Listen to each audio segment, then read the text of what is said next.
So I'm sure you guys know that just from doing the first podcast that you have the ability to clone nodes. So for example, if I have a grade node here, I want to clone it, you can do Alt-K and that makes a clone. Now there's a couple of ways you know this is a clone. And also I want you to notice the clone arrow, it doesn't have it pointing in either direction. And what that basically means is that each one of these grade nodes can drive the other one.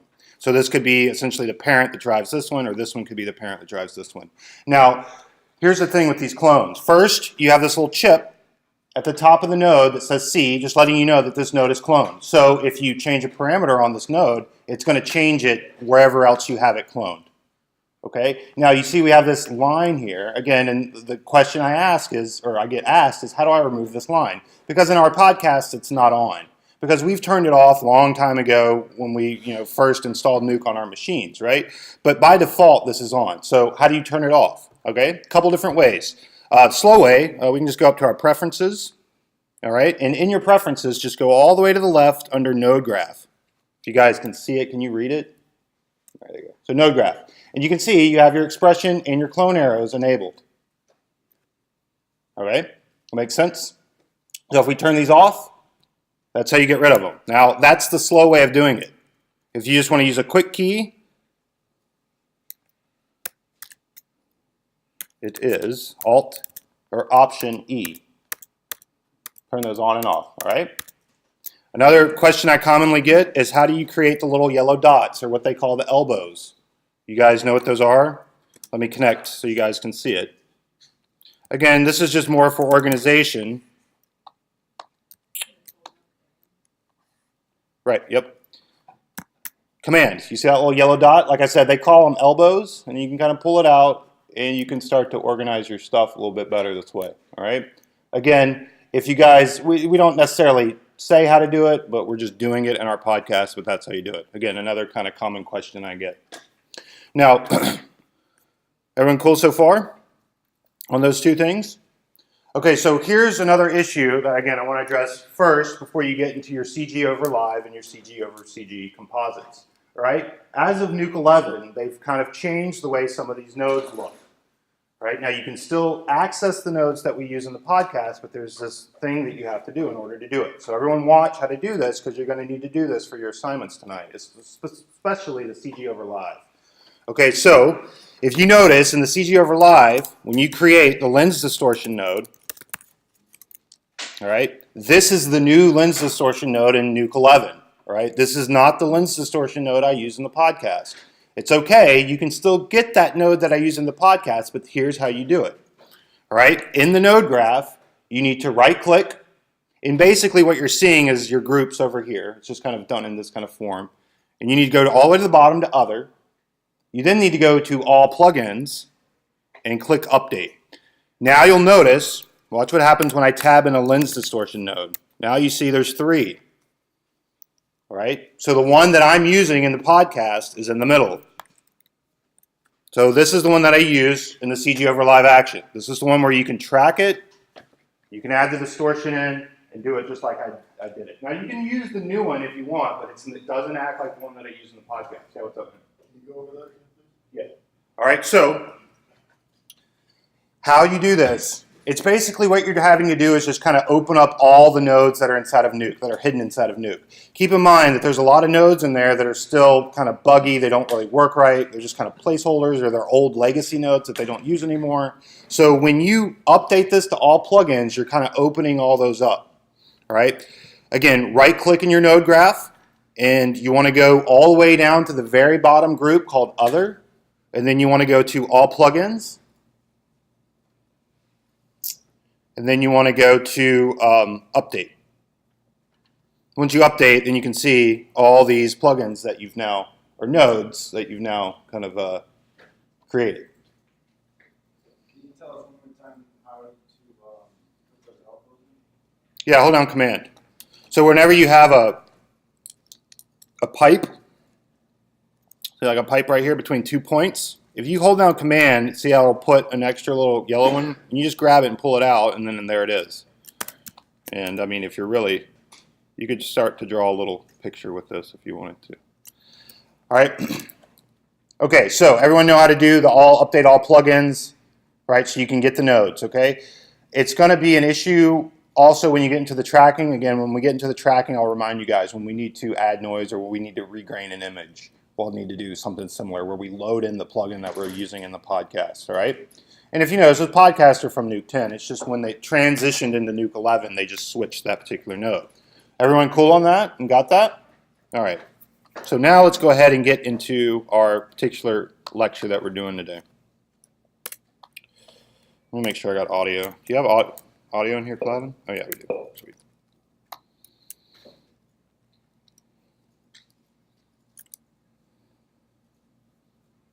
All right. So, again, this, even though I know we're kind of technically in the second week, this is still part of our first week lectures. Like I said, remember, I just extended everything a few days because of the vacation or the holiday. All right, so this is part 2 of our Nuke integration techniques, right? You remember our first week, we're kind of giving you a lot, kind of throwing you in the deep end. You're basically creating composites, believable composites, and what all that entails, right? The integration and techniques. So this particular lecture is just going to carry on with that. This lecture tends to be more on the technical side. There's going to be a lot of terms and definitions, a lot of kind of boring and dry stuff that we have to go over. You guys have to remember this is important to know this stuff when you're doing your work. Keep this in mind, everything that we're learning, what is the point of learning all this stuff? To apply it to what you're doing in your portfolio classes, okay? For your demo reels, to get the best results. So you need to know about pixels, you need to know about aspect ratios, you need to know about color spaces. This stuff will help you produce better looking art, okay? So I understand that this stuff can get kind of dry and boring, but remember that it's important to know this stuff, especially as compositors, right? To create believable composites. So we're going to start off with something very basic that we learned in 6th, 7th grade science class. It's color. What is color? And how do we perceive color, right? And again, this isn't a biology class, but we need to know how this stuff works when we replicate this stuff digitally, okay? So we can kind of understand what's happening. Now, color is just a byproduct of light as it's perceived by our eyes, right? The visible spectrum, right, that we can see. Now, how do we perceive color? We have something in our body called a sensory organ, which is our eyeball, right? And inside of our eyeball, we have what are called rods and cones. The rods are going to capture the difference in light and dark, right? That's how you're able to see in a dark room. When you go in a dark room, you notice the room will be completely dark. Within a few minutes, you can see in the room somehow, right? That's the rods in your eyes doing that. And then you have cones, which is the difference in the colors. And we have 3 of those in our eyes. It allows us to see the different types of wavelengths, okay? Now, I have a video here that can explain it in much more detail and better than I can. I'm just going to watch this real quick. It's a TED Talk. I'm sure you guys are used to TED Talks here at school. They're awesome. This one is pretty good as well. So, unfortunately, if you guys are watching this online, I'll have to cut this part out. But you guys can find it on YouTube. Just research the TED Talk on how our eyes perceive color. Okay, here we go. All right. So basically, what I wanted you guys to get from that is how our eyes work with the rods and cones. Now, again, when we're trying to replicate this stuff digitally, you can kind of think of an image kind of broken up into those 2 categories as well, where you have the chroma, or the color in the image, and then you have the brightness, or the luma in the image, right? So when we're talking about when we have the color pack, we always have to think of those 2 areas, the color in the image and then the brightness, or the luma in the image. Okay, so in the real world, when you guys are seeing light, you're just seeing all of those visible wavelengths being reflected back toward you. That's why that particular object looks white. So if that's the case, something looks black, it's because all of those wavelengths are being absorbed. Okay, so things look certain colors dependent on what wavelengths get absorbed as opposed to what wavelengths get reflected back toward you. All right? So, this is our color wheel. All right, just commit it to memory. Don't use it for the rest of your career. We work in additive color, right? Meaning that if you take red, green, and blue, and you add them together, you're going to get white, right? So the way we deal with color is how color behaves in the real world, right? So our primaries are red, green, and blue.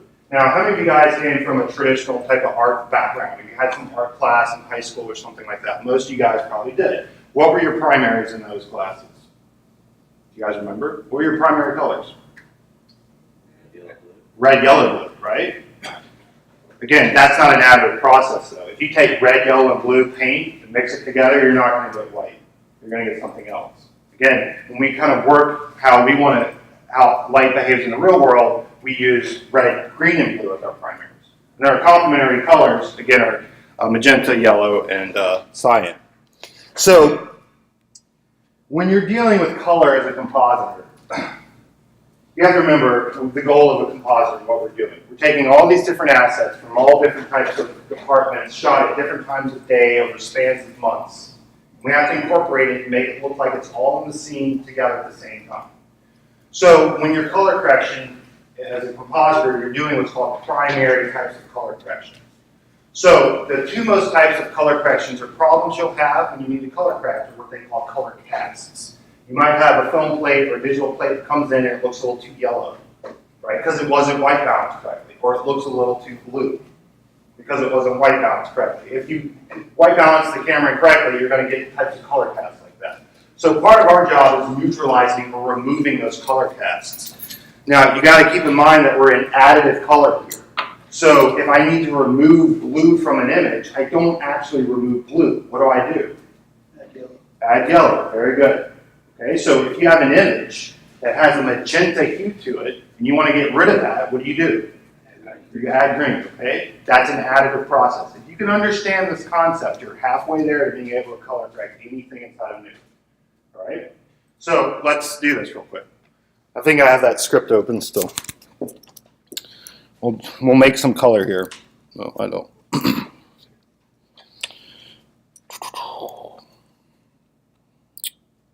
1 second, let me just open this up. All right, so there's chroma green, chroma red, and chroma blue. So if we were to merge these together with a plus operation, which is just adding, right, we're going to get white. So you take red and blue, mix them together. What color is red and blue going to give you? Purple or magenta, right? Now you add green on top of that, guess what? We're going to get white. Okay, so how do I make yellow? How do I make the color yellow? Red and green? Very good. How do I make cyan? Blue, green. Very good. All right. Again, simple color mixing here. And if you guys really want to see what's happening, again, like I said, you can add these together and see how you can get the different types of colors based off of adding or using these different. That's odd. Oh, that's why. There we go. Oh, there we go, to get white. Okay, good. So let's keep going here. Now, going from the book, all right, this is coming from the book on how we need to understand, again, how these images are put together digitally. Again, like I said, I know this stuff gets kind of technical, but it's still important nonetheless. Now, the book basically breaks it up like this. You have pixels, components, and channels. All right? Can anyone tell me what the word pixel means? Or where that word came from? We look at pixels every day. Does anyone know what the word means? Where it came from? Pixels like a designated space as a designated color. All right, yeah, that's like defining what a pixel is. But what does the word mean? Where did it come from? Why do they call it pixel? Any ideas? I don't expect you guys to know. It's just curious if you guys do. It stands for picture element. That's it. Right? So the word pixel came from the two words picture element. And yes, like you were saying, a pixel is basically a unit, programmable color on a computer display or in an image. Right? Obviously, the more pixels you have, the more detail you're going to have in the image. All right? So what are some common pixel counts or resolutions that you use here at school? You guys know? What's a resolution you've rendered at? 1280 by 720, that's 720p or progressive. It's a pretty standard resolution that you use here at school. Other common resolutions are 1920 by 1080, and so on, which we'll get to. Now, each pixel can have a component. Color of a pixel is actually a function of 3 specific components. And those components can be called channels. All right, red, green, blue. Now, one of the things that makes Nuke so unique from any other type of compositing application is how you can handle channel information and manipulate it and use it and copy it and throughout your composite, all right? You guys came from Jared's class, you learned all about EXRs. What was one of the advantages of an EXR file? The vast amounts of data it stores. See, when you guys download something from Google, like on Google Images, that's either going to be a 3 or sometimes maybe a 4-channel image. You'll get a red channel, a green channel, and a blue channel. And maybe there might be a 4th channel, like an alpha channel, but most of the time you're downloading a 3-channel image. Okay, but like an EXR file, it can have vast amounts of data. You can have thousands of channels in it, and they usually group them in groups of 4. Now, Nuke can read those channel information, and it can extract it and use it throughout the composite. So as you see through these next through assignments that you do, the CG over CG and the CG over live, you're going to see how you can kind of grab channel information from over here, move it into this data stream, copy it from here, and move it and so on. You kind of manipulate the channel information throughout your composite. There's different nodes that we use to do this. Examples, shuffles, shuffle copies, copy nodes, channel merge nodes. Channel merge node you guys are going to use probably when you're doing the keying stuff. It's really good for merging NATs together. All right. Image resolution. All right, again, we were talking about this. Again, this common format here, 1280 by 720, is what you'll do at school a lot. 720 by 480, this is what I worked. When I was out working in the industry in the late 90s, early 2000s, I was working at this resolution. There was a professional resolution that was 720 by 486, so you got a few extra pixels top and bottom. You can see how far we've gone, 15 years or so. We're doing everything in this, and now we're actually working in 4K at this point. If you guys remember, let's see, 4 years ago, the console wars, where were you guys at 4 years ago? 9th, 10th grade, right? So you remember the Xbox One and the PS4 console war. You remember that, right? And all the hate. What was the big deal about that? It was the fact that most Xbox games could only render at this resolution, when the PS4 game could render at this resolution. Right? Or there was actually one in between 900p, which is just 1600 by 900p. And the Xbox got coined the 900p box because they could only push up to 900p when the PS4 could do 480. And again, these were just these wars that people wanted, fight over who had the more pixels, right? But that was the issue. You can see just how much more resolution you get from 1280 to 1920. So we now have our 4K TVs. Look at this resolution. Now we're 4 times the resolution of 1920 by 1080. Right? You can see you can put 4 of these, 1, 2, 3, 4, in a frame for 4K. Right? And like I said, this is where we're working at now. Most of us are working on this at this rate. I'm sure you guys are well aware. It's pretty affordable to buy a 4K TV nowadays. Anyone get a 4K TV for? Yeah. Cool. Try to. It was a good shot. What's that? Trying to. I was almost assaulted. It was anyway. So. Oh. Yeah. Not worth getting assaulted over. Yeah. Okay. So again, like I said, these are these formats. Obviously, the more pixels, the more detail you're going to have. And usually when you want to work in the highest pixel count you can, and then you can always scale down from there. Because when you scale down, you start to super sample. So you can start to get a really nice, sharp looking image, right? But you always want to kind of work at the highest fidelity. And then when you're outputting, you can output to whatever resolution you need. Again, if this was a digital camera, that's 4K resolution, which is 3840 by 2160, is the equivalent to an 8.3 megapixel 16 by 9 image, as far as density with the pixels. Aspect ratio. I'm sure you guys have heard of this before, right? You ever looked at the back of a DVD or a Blu-ray and seen aspect ratio? You can see we have different types of aspect ratios. We have pixel aspect ratios. We can have non-square pixels that we have to deal with. Hopefully you guys will never have to deal with that. That was like a early 2000 thing, but there's still stuff being done in non-square pixels. Of course, you have image and display. So what is aspect ratio? Anyone have an idea what that means? Like we do like 16 to 9, so like it's the ratio of height to width, basically. The ratio of height to width, yeah, that's a good way of putting it. It's the shape. It has nothing to do with resolution. It's the shape of the image, right? The height and the width. Okay, so let's all do some math here. Everyone take out your phone. I want you guys to open up your calendar. Or calendar. Calculator. Sorry. Don't open up your calendar. That's not going to do you any good. All right, so let's do some math here. What was the resolution we used here at Full Sail? What was it? 720 by, oh, wait. Yeah, you had it. 1280, 1280 by 720. So I want you guys to take 1280 and divide it by 720 and tell me what you get. 1.77777 or 1.778 aspect ratio. All right. Now let's do this again. You guys remember another aspect or another resolution we use is 1920 by 1080. So take 1920, divide it by 1080, and tell me the number you get. Same thing, 1.778. The shape of 1280 by 720 and 1920 by 1080 is the same. All right, let's do one more, because I know you guys have all heard this before. 16 divided by 9. Tell me the number you get. Same. 1.778 aspect ratio.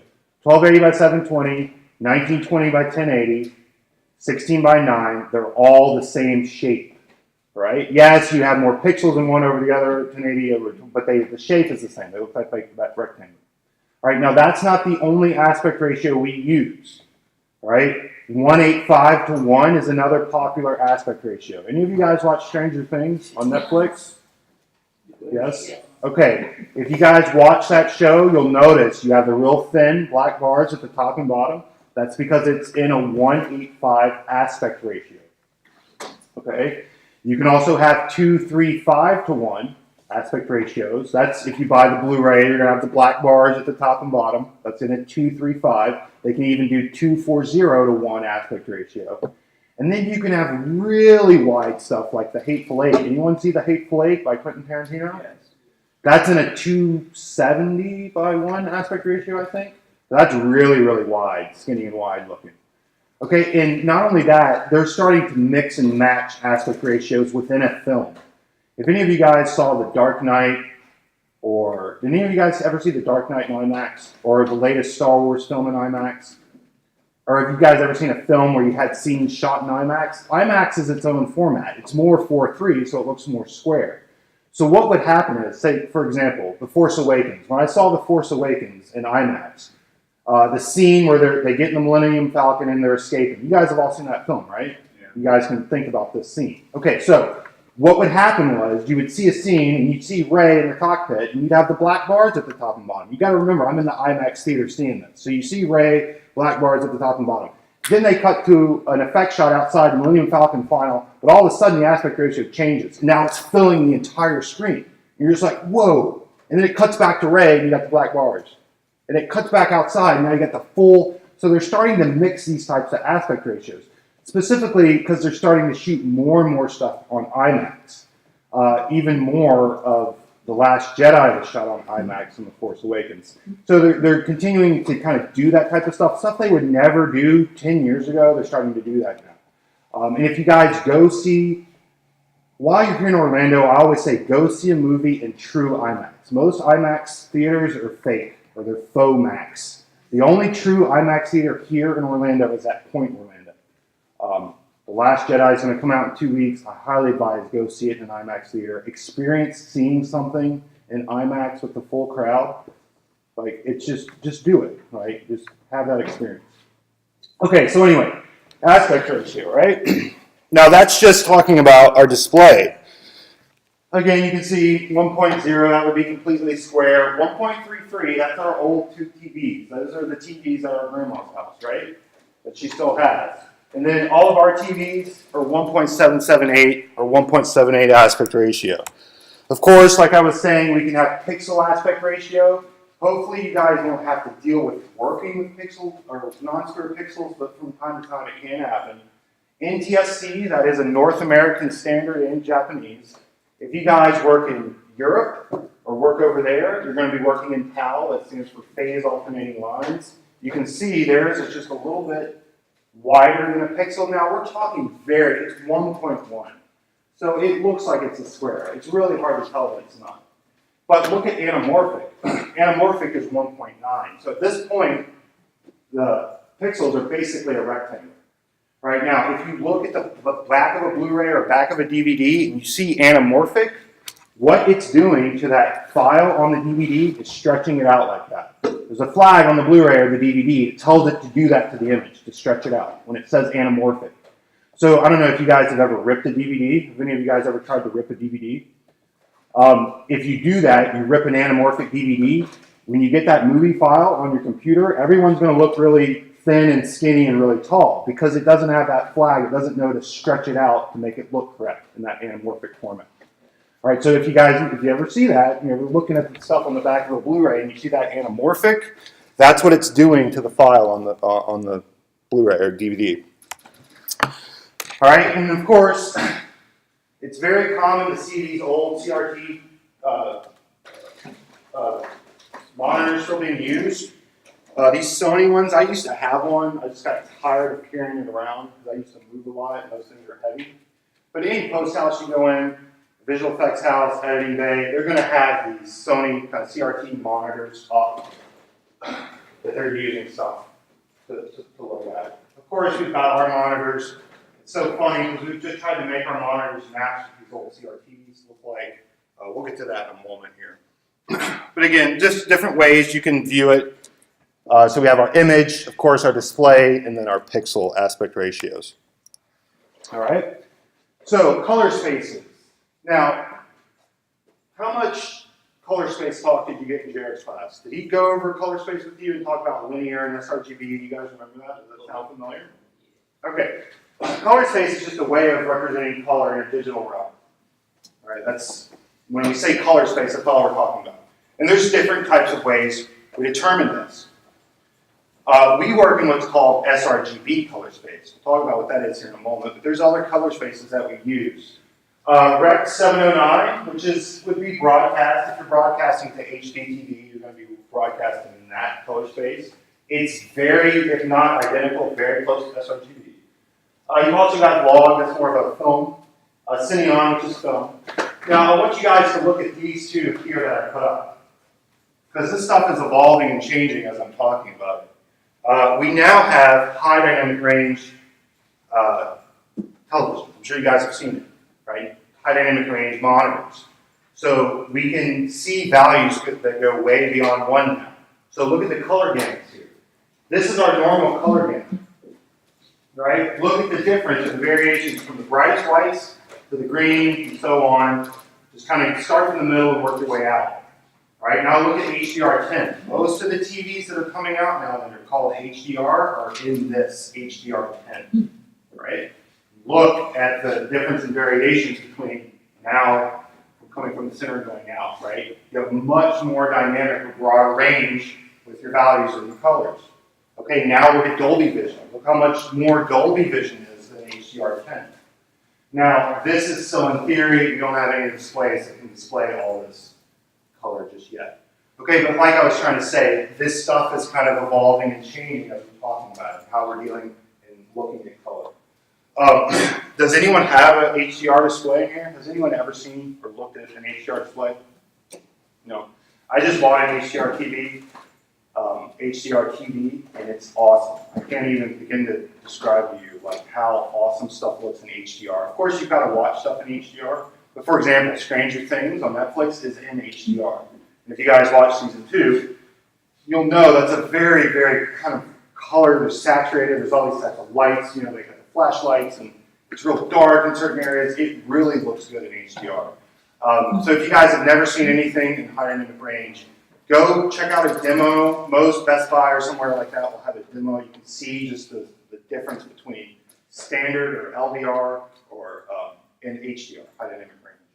So as far as us though, in this particular class, we're going to work in what's called sRGB color space. Now, what does this color space mean?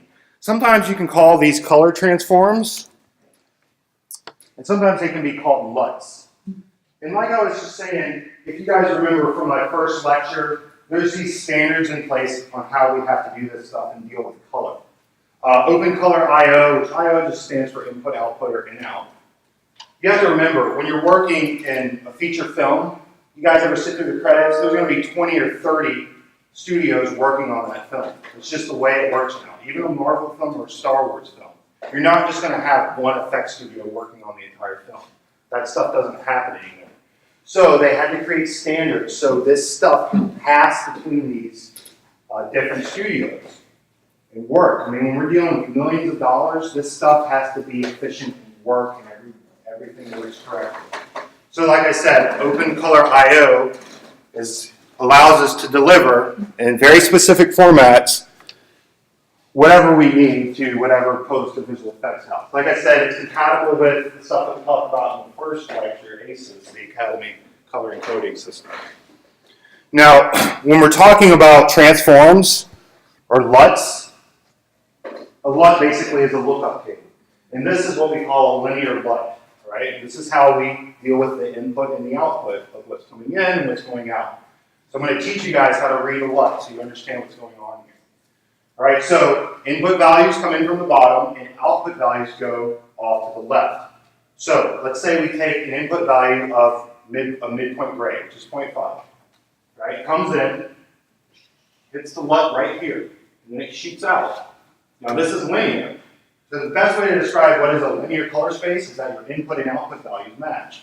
What came in at 0.5 is what shot out at 0.5. All right, that makes sense? If that's confusing, just think of it this way. Let's have your inputs coming in from the top, trickle down, hit the LUT, and then shoot out to the right. So again, that's a test where input values come in. What's the best way to describe linear? Its input and output values are the same. All right, now let's look at sRGB. This is what your monitors are calibrated to, by the way. Look at this LUT. So input value of 0.5 comes in, hits the LUT, and then shoots out. But guess what? It's not shooting out at 0.5. Its input and output values don't match. That makes sense, how this LUT works with your input and output values. Now you got to remember, our monitor already has this LUT on it. If you guys look at your color profile, you guys have ever done this, but go to your system prefs, go to your displays, color, open profile. What does it say that my space is? Right, RGB. Again, this is a LED monitor. I could put it in whatever color space I want. But the reason why we did this, sRGB, which stands for Standardized Red, Green, and Blue, it was invented by Hewlett-Packard and Microsoft. It was to mimic the look of those old CRT monitors. You remember Jared talking to you guys about this? Yeah. Yep. Okay, so that's naturally embedded in this color profile. So I'm naturally getting this curve on my monitor here. All right. Now, again, linear, like I was saying, it's another workflow. If you're working with EXRs, that is a linear file format, like we were just saying earlier. The easiest way to explain this is you have a value of 0.5 that comes in, it shoots out at 0.5. Now you're going to notice, we're going to talk about when we get into the node graph, everything in Nuke's node graph becomes linear. And again, there's a reason why it needs to be linear here, which we'll get to in a moment. So, when we're talking about color inside of Nuke, right, so when we're doing this stuff, so stuff looks correct, and we don't start destroying data, because you can destroy data, we need to pay attention to color in 3 different areas. In our read nodes, in the viewer, and then when we render in our write nodes. All right, so we need to make sure that the data comes in correctly, so we work with it correctly. Right, but then we need to be able to make sure that we perceptually view it correctly. And finally, we need to be able to render it out correctly in the right color space. Now, Nuke is pretty intelligent, and it does a lot of this stuff for you. Okay, but it's just important to remember what's going on. All right, so I'm going to explain this to you. So I want you guys to give me your undivided attention on this. All right, I'm going to explain to you how this color system works inside of Nuke. All right, so let's start with the read node. Let's say I have an image here. This is a great image. All right, so you double click on it, and if you read the read node will tell you a lot about this image, where it's located, its resolution, and whatnot. One thing it's doing down here is look at the color space. Okay, so what Nuke's read node is doing is it's seeing that it's a .jpeg file. .jpegs are in sRGB color space. All right, there was a version of a linear JPEG, but most types of JPEGs are in sRGB. Again, Nuke understands this, and it adds this color space to it. Now, in reality, what it's doing is the inverse. Okay, because what it gets to, once it gets to this point here, in the node graph, once this file is in the node graph, it's now linear. So what that color space did on the read node was did the inverse. If you do the inverse, it just kind of cancels itself out and it becomes linear. All right, now there's a reason why it has to be linear in the node graph. If you guys remember with linear, input and output values match. So for all the math to be correct in your node graph, it has to be linear. So when you put a grade node under and you multiply by 2, you're actually multiplying by 2. If it wasn't linear and it was still in that sRGB where input and outputs don't match, you're not really multiplying by 2 when you get that 2 on the multiplier. Okay? So we need to work with the data correctly. So it has to be linear in the node graph. But now we have an issue.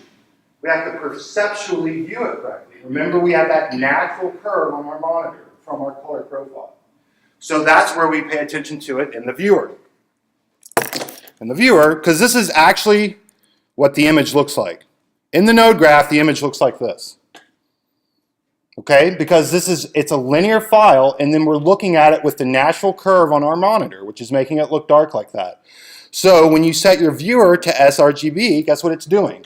It's adding the inverse of the sRGB curve to make it perceptually viewable correct. Okay? Keep in mind that I'm not doing anything to the image. I'm just messing with the way it looks in the viewer. Setting this to whatever I want is not doing anything to it in the node graph. Setting this to none or switching it to another rec, right? This is just perceptually viewing the image, all right? So that's why the last step is we need to pay attention when we render this out. So if I were to render this out, you got to remember, we're thinking of it here. Now you might think, well, look at that postage stamp. That postage stamp is in sRGB. There's a setting in your preferences where you can make your postage stamps in the sRGB so it looks visually right. Again, remember, in reality, the image really looks like this. So when I write this out, create a write node, and I call it, save it on my desktop, call it whatever I want, .jpeg, all right, and hit render. Let's make sure I'm at 1. You can see it's saying, oh, it's a JPEG, so I'm going to now put that sRGB color curve on that written file. So when I write this out, let's just go ahead and write it out. I'm on frame 1. Hit OK. There it is. It should look just like how it looked in my viewer. All right? Again, 3 areas you need to pay attention. Like I said, you guys saw it. Nuke does it for you, but you just need to know what's going on. It's taking it, linearizing it into the node graph, so all your math and all your comp work is correct, and then we're adjusting it in the viewer, so we're perceptually seeing it correctly as we work in it linearly. And then when we render out, we're finally rendering it out to the correct color space. And again, you could designate whatever color space you want to render to. If not sRGB, again, we're going to work in sRGB, but you could do, again, LEC02 or whatever you needed to do. All right? Everyone got that? Everyone clear on those 3 areas? All right, that's as far as I'm going to take color because it does get a lot more complicated. You'll get a lot more color in the next compositing class as well. You're going to develop, especially when you work in a pipeline, a linear kind of workflow. Or linear, that's primarily how we like to work, right? We like to keep everything linear until the very end, and then we can kind of output whatever we need. All right. Bit depth. You guys ever heard of bit depth before? Yes. Right? You guys come from audio world, you know, CDs, 16-bit. Same with color. Most of the images you guys use is 8-bit, right? These monitors are 8-bit. Again, these new HDR monitors are 10-bit. Or these HDR televisions are 10-bit. And the easiest way to describe what bit depth is, it's the variations. It's how many variations between your darkest darks and your brightest brights. Okay, so obviously the more variations, the more control you can have over the image. So if you look at something like 4 bits, you might see the banding between the different values of gray. But as we just go to 8 bits, it's getting a lot more smoother. It's hard to see on the projector, but there is still banding in the 8 bit. You get the 16 bit, it's getting so smooth because we have so many variables, so many differences between what's dark and what's bright. Okay? Now, this is especially important for us as compositors, not only for color, but a lot of passes and a lot of render stuff that we use are data passes. We'll use like a depth pass or a motion pass. These aren't necessarily passes that are like beauty passes or passes that like a spec pass or a color pass, but we still need to use this data in our composites to create depth of field and motion blur, things like that. Whenever you render data passes, you always want to render at the highest bit depth. You want to make sure you have all that data in that pass so you can use it. Now, when we get to the demos, I'll show you the difference between an 8-bit depth pass and a 32-bit depth pass. You can kind of see what happens when you have an 8-bit data pass, or in this case, a depth pass. Right? So the simple term, the more bit depths, obviously, the more control, the better. Okay? Because as a compositor, you want to work in the most amount of bit depth. Now, Nuke converts everything to 32-bit. So that 8-bit JPEG file that I brought to the node graph, when it converted it to linear, it also makes it, in theory, a 32-bit file. Now, I guess in reality, all it's doing is just adding a bunch of zeros to that file, but it's still 32 bits, so you can work with it together. And again, Nuke is one of those programs where you can just work with different bit depths with ease. You can have a 16-bit file with an 8-bit file, with a 10-bit file, with a 32-bit file, all in the same node graph. Nuke just works fine with it, brings it all together. Doing stuff like that in Photoshop or After Effects, you have to kind of jump through hoops to kind of make that stuff work. It doesn't work as easily. At least it might now, but it didn't used to. All right. So again, as far as with bit depth, right? We always want to work in the highest amount of bit depth. And when you're working in Nuke, you're working in 32-bit color, which gives you infinite, theoretically infinite variables. All right. So here are some of the nodes, color nodes that we use. My recommendation is go through these nodes, use them. I don't mind if you guys use different nodes than what I use in the podcast. In fact, I encourage that. I want to see you guys kind of experimenting with these nodes. For example, there's particular nodes that I always use, like a grade node or a color lookup. I'm always going to use those nodes to do my color correction because those are the nodes I like to use. But there's other nodes you can use to do the same work. It just depends on your workflow and what makes sense to you. I've had students love the HSV tool, hue saturation value tool. They use that to do everything. And that's fine if you guys want to use that. Experiment, try it, use them. You also have your different types of scopes you can use. When you open up your paintings, you'll notice you'll have different types of scopes of how you can view the color in the image. All right, so you can see if you're way too much in the reds or in the blues, you need to kind of mix and match. Right? The biggest thing is just try it, experiment, see what they do. Like I said, a lot of these I don't use as much, but there's some that I swear by that I use all the time. You'll see them. It's primarily the grade and the color lookup. All right. So we use color for integration. Again, like I said, as a compositor, we're typically doing what's called primary color correction. There is a particular job out in the industry that does the overall or the final color on the film. They're called a colorist. That is the job that you want to have. To be a colorist out in LA, I had the opportunity when I was out, I worked at Technicolor, and I got to see these guys in action. Specifically the Herbie movie with Lindsay Lohan, and which that was something else, and Rise of the Silver Surfer. When I was there, that's what they were working on. And these guys work fast. So they'll take a shot, they'll do their color, go to the next shot, they'll do it, they'll mask this area out, go to the next shot, move. I mean, they're moving that quick through the shows. And they're literally sitting in a theater. If you go in where they work, it's like a big desk right in the middle of the theater. And what they're working on looks like something out of the Matrix. It's all this crazy like keyboards with knobs and stuff like that. But a colorist, they're the ones that do the final color correction over the entire show. As a compositor, we're doing primary color correction. So we're matching different assets to kind of all fit to the shot together. But most of the time, what we send to editorial looks very flat. It doesn't have that final color to it yet. Again, that's another person's job, a colorist's job. Now, that's in a really big production, right? If you guys go work at a smaller studio, yeah, you might be doing primaries and doing final, right? It just depends, right? And typically, in a typical type of production, that job is left for a colorist to do that. Now, again, we're doing this stuff for integration and what all that entails. If you guys remember, part of selling integration or selling believability is creating those photoreal artifacts that help sell it, right? Doing the lens distortion stuff, adding in the grain or the noise, the depth of field, all the camera artifacts that help sell it. Now, you guys remember talking about a pre-multiplied image? Our first lecture, I mentioned it briefly to you guys. This is how compositing works. This is how we composite stuff together.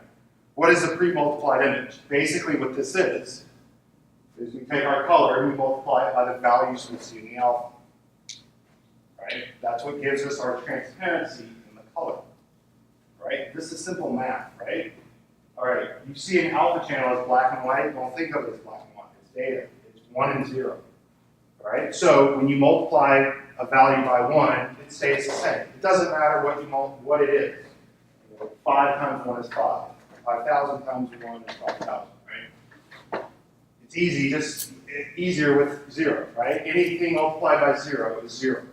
So any value that's multiplied by 0 becomes 0 or becomes transparent. Now, the reason why I'm showing you this now is because you don't ever want to color correct a pre-multiplied image. Very bad. The reason why is because you've got that transparency data in the color. You're going to start color correcting that transparency data. So let me demonstrate what that means or what that looks like.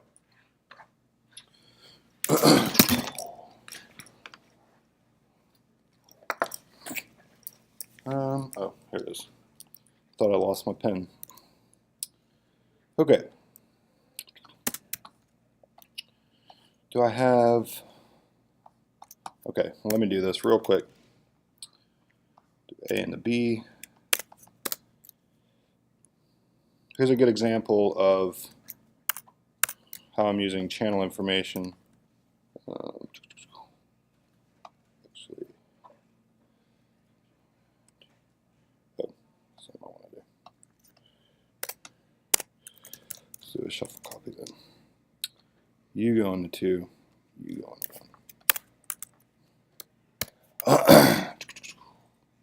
2, and then we'll grab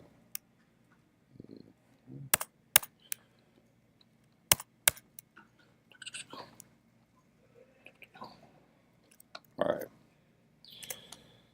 Losing my mind here, guys. Give me a second. Copy the red channel into the alpha. That's what I want. This is, we got an alpha here? Oh, that's why. I was wondering why. We're going to talk about these buttons up here in a moment when we get into lab, but the reason why I wasn't seeing the alpha was because this was set to none. I don't know why that was set to none, but it's usually on alpha, so now we should be seeing our alpha. The red channel, copy it to the alpha. There we go. All right, so what I'm going to do is pre-multiply this image. So create a pre-mult. So what it's going to do is take the color and multiply it by that alpha. So see, now we've got transparency, right? Where it was blue, it's now black. All right. So here's the issue with color correcting. If I create a grade node and I say let's lift and grab this, or let's do an offset. That's probably the easiest way, right? As soon as I crank this up, you see how the transparency is getting affected, right? That's something that you don't want, right? You don't want to color correct or affect transparency. Now, Nuke understands this. That's why every color correction node has this unpremult by. Okay? So if you unpremult by the alpha, basically what Nuke's going to do is unpremult it, do the color correction, and then as it goes out the output pipe, it will remultiply it for you. So now if I grab the offset and drag it around, you can see I'm not affecting my transparency. So if you have to add a color correction after premult, you just have to make sure that you unpremult by the alpha channel, okay? Again, I see students kind of forget to do this. You'll lose points if you do something like this, but you don't unpremult by, all right? I want to make sure that you know, you understand what you're doing. It's okay to do stuff like this, just if you have to put this after or post a premult, make sure you unpremult by the alpha so you don't affect that transparency, all right? Everyone good? Whoops, let me open that. I'm going to open my Keynote. All right. So a few more slides and I'll let you guys go on break. All right. So our merge node, all right, this is how, again, a backbone to any composite, all right? This is something that you're going to need to use. You can see you have different operations of a merge node. The operations of a merge node are basically the blending modes. If you guys come from Photoshop, messing around with blending modes of how layers interact with the ones underneath it, that's essentially what the operations of a merge node are. All right. Now again, there's a lot of variations of like kind of 4 or 5 main ones. So the main ones we'll use would be like a multiply, a plus, a screen, an in and out, those types of ones. And then you have these slight variations of those kind of main ones. Again, experiment. The most common ones we use in compositing, right? Remember, we're working in additive color space, so you're going to work in a plus type of operation where you're just adding stuff together. Again, we're working with light, we're adding stuff together, so it uses plus. The only exception would be maybe using a multiply when you're using occlusion, which we do show you guys how to use occlusion like that. We just merge it over and use a multiply, right? Again, we also show you guys how to use it as a mask input, which is the better way to use occlusion. All right, but again, merge node. Anyone know the quick key for merge? Yeah, you guys know it. The over operation. All right, let's do some math here. Of what's going on underneath that merge node's hood when you put A and B together. All right, this is simple math. So again, just important to know what we're doing. We can replicate this manually, which we'll do when we get to the demos. But look at this equation here. It is, the over operation is A plus B, 1 minus A. So what is the first thing we do in this equation? 1 minus A, right? So we take the inverse, the alpha. That's the 1 minus A. We multiply it by B. That's what's happening right here. Taking the inverse, the alpha, and multiplying it by B. That's the first step, right here.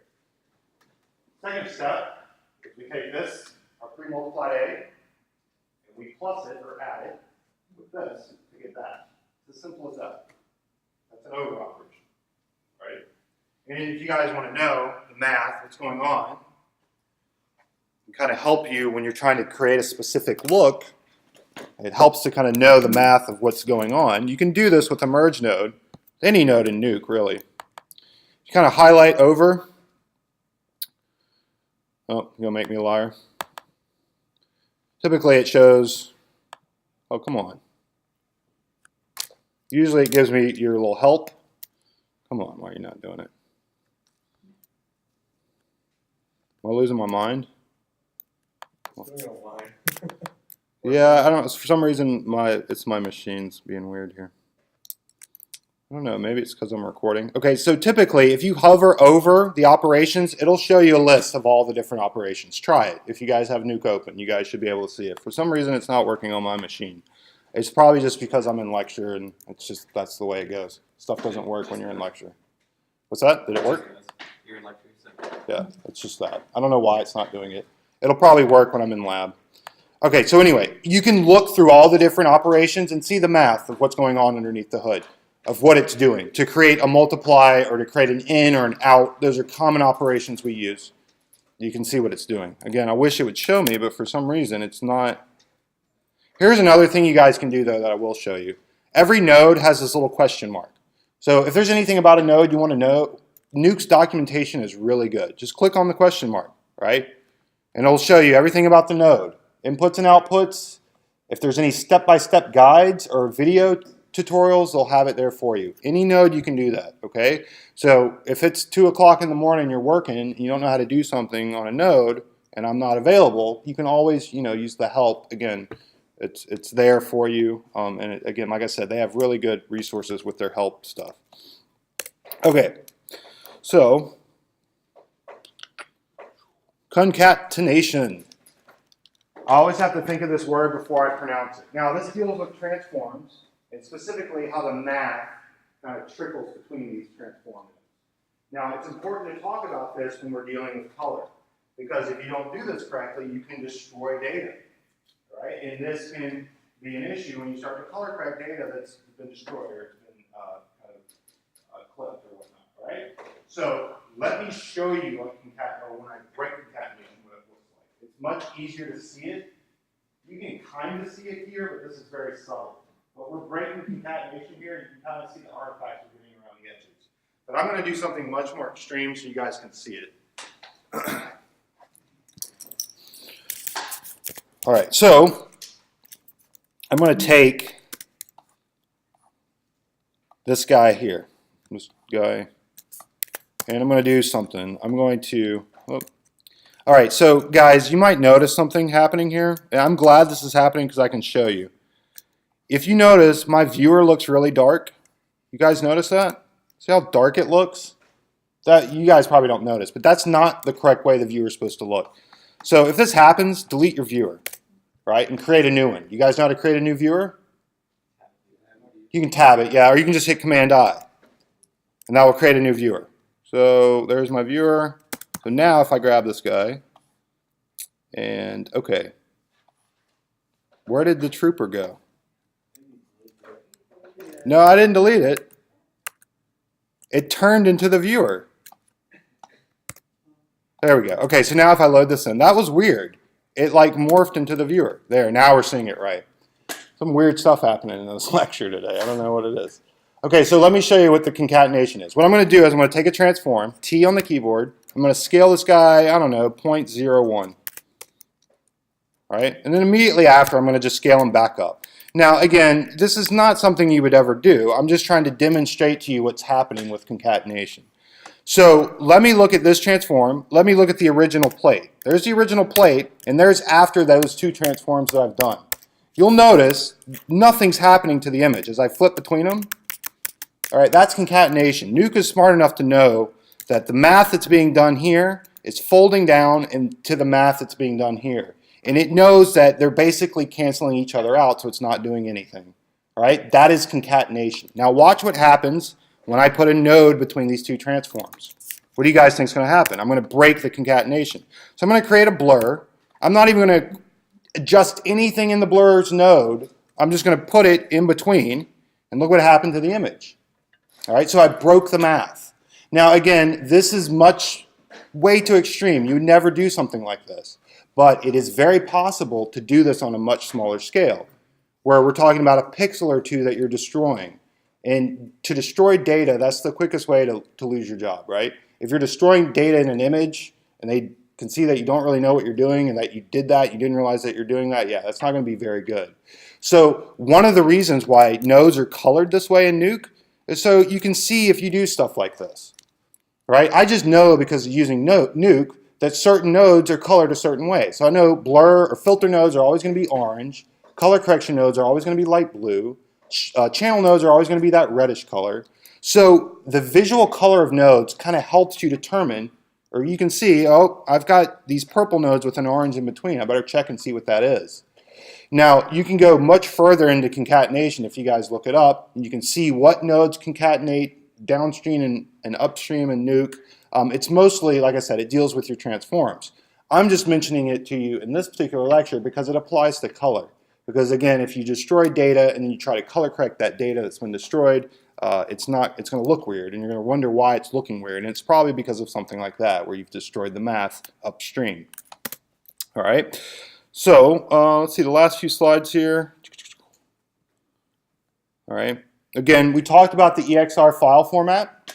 All right. You can render EXRs out of Nuke. I'll show you guys how to do that when we get into the lab. All right, with channel information. Again, you can extract EXRs. We'll go through all that when we get into the demos. Okay. So I'll go ahead and let you guys go on break. Let's do an hour. So be back or be in lab at 5:15, and we'll just continue on with the demos. Okay. All right.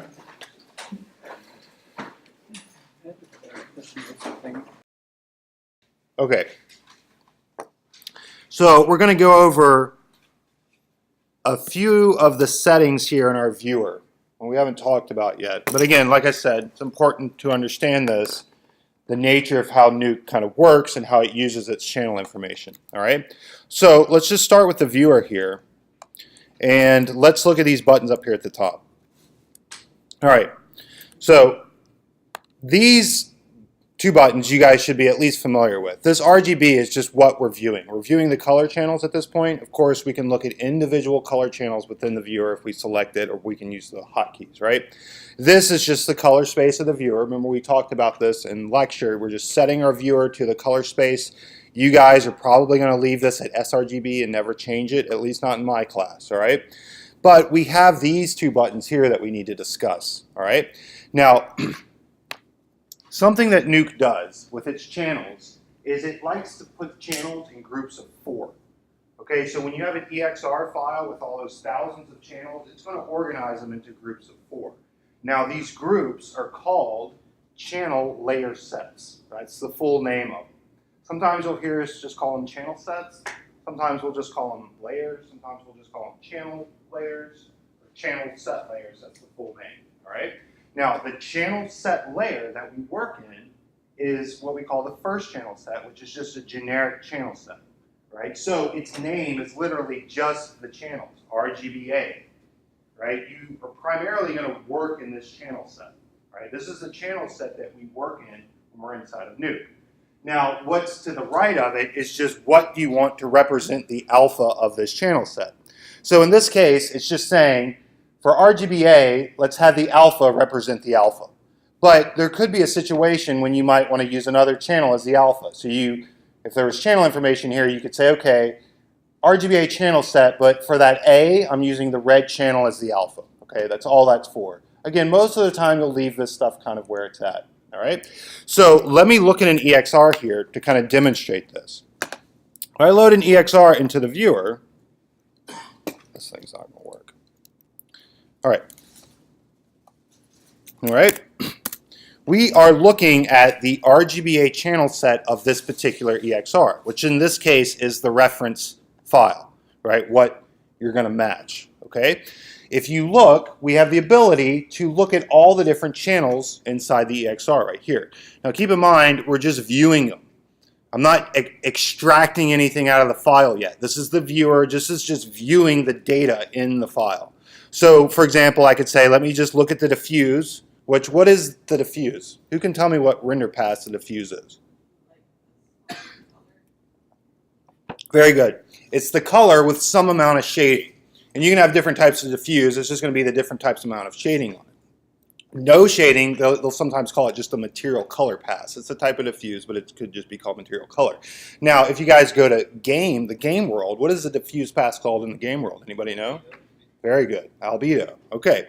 So we can look at the individual passes. I can look at there's the hanger spec, or there's the hanger occlusion or whatnot. Keep in mind that these render passes have their own red, green, and blue channels. So for example, this is the reflection pass.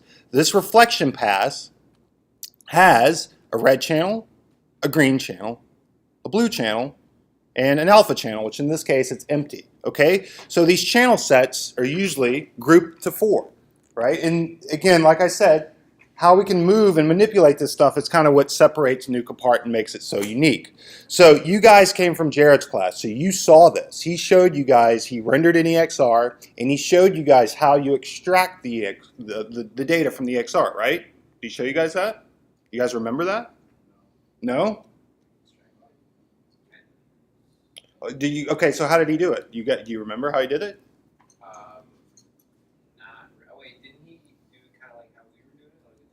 Very good. With the shuffle nodes, right? So again, you're shuffling channel information around. So let me explain to you what's happening here. I'm going to set this back to RGBA because you remember we work in the RGBA. But what I'm going to do is I'm going to tab in a shuffle node. A shuffle node is a type of channel node, or it deals with channel information. So watch what I'm going to do in the properties of this shuffle. All right. If we look at it right now, it's pretty self-explanatory what it's doing. It's saying the input, it's grabbing that RGBA channel set, which is the reference, and it's shooting it out to the right to the RGBA channel set of the node. So essentially, it's just passing the information through unchanged. That's why you're still seeing the reference. But let me grab one of those other channel sets. So let me grab, we'll do hanger reflection, okay? So now what has it done? It's now taken those channels that are in the hanger reflection, right? So red, green, and blue and alpha channels that are from the hanger reflection, and it's pouring them, or it's shooting them out into the RGBA channel set of the shuffle node. So that's why we're in RGBA, but now I'm seeing that hanger reflection. I've just rerouted kind of where the data is coming from and where it's going. All right? You guys understand that? Is that confusing? You can be honest if you don't get it. Or do you get it, what I'm doing? Or you just stare at me like I'm an alien? A little bit of both. All right, a little bit of both? Okay, at first it's a little odd to understand kind of what's going on here, all right? But basically what we're doing is, again, think of these channel sets as these like little containers. And we're just grabbing channels from one container and we're just kind of moving them over into another container and moving these channels around. So for example, this shuffle, again, I'm just grabbing those channels from the hanger reflection channel set and just shuffling them out or pouring. There's this water analogy with Nuke. So you have stuff that goes upstream, downstream. When you're moving channels around, they use the word pour. It's just the way, their terminology, how they use it, okay? So you're moving or you're pouring your channels from one channel set into another, all right? And that's basically all you're doing. That's how you're extracting it. A lot of people call this shuffling out. In reality, you're not shuffling out, you're shuffling in, right? You're grabbing the thing and you're outputting it out to an RGBA channel set. Now, here's a little trick I can show you guys with this shuffle node that you can do. First, you can create a little postage stamp so you can visually see what you're going to render out by holding down Option and hit P. See how now you can visually see this is the hanger reflection.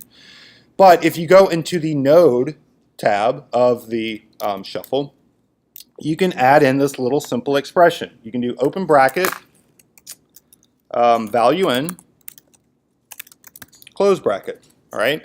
Now when you do that, you'll notice the shuffle node will tell you the name of the particular render pass that you're shuffling in. Right? So again, it's not something you have to do, but this is just beneficial. It just helps you. You could rename your shuffle node, but there's no reason to do that if you just do this little value in expression, because it goes ahead and gives you the name anyway. So now that you have this node, guys, all you need to do when you're setting up your truck, you've already got the node, you've already got the expression in it, Command C, Command V, Command V, Command V, Command V, Command V, right? To get all your passes, we'll just create our dots or our little elbows. We'll do this, line all this stuff up. Right, so you can set this stuff up relatively quickly and get all your passes shuffled so you can start comping them together.